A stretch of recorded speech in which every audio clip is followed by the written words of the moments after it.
Hi, I'm T, and I'm with the SURF cohort in the College of Engineering. I attend the University of Connecticut, where I will be entering my final year, and I am a double major studying both materials science and engineering, as well as music. This summer, I had the privilege of working with Dr. Natalie Wall in the Department of Material Science and Engineering and Nuclear Engineering under the mentorship of her PhD student, Emily.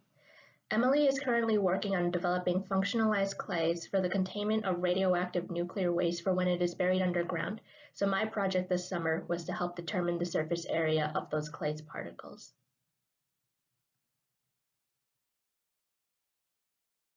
Basically, I would prepare vials of clay samples and then add solutions of pre-designated methylene blue dye concentrations to each vial. This is what it would look like after I finished adding the solution to the clays before any of it had absorbed.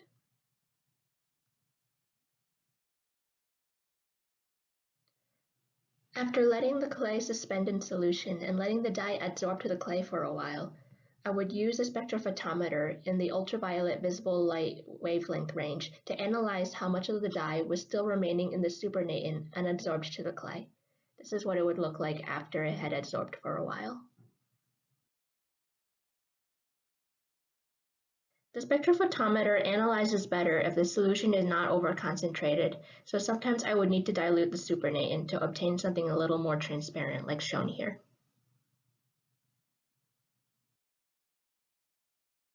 In addition to analyzing the clay, I also learned how to synthesize those clays too.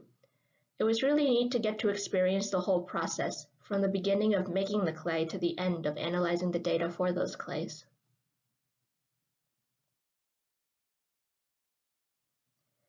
Before I end this video, I would like to thank everyone who helped me on my journey this summer.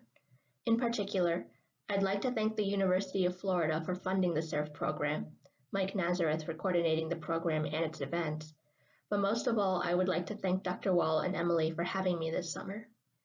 Thank you so much for all the support and mentorship throughout the summer and guidance on my research and grad school journey.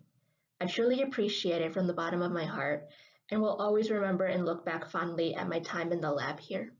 Best wishes for the future.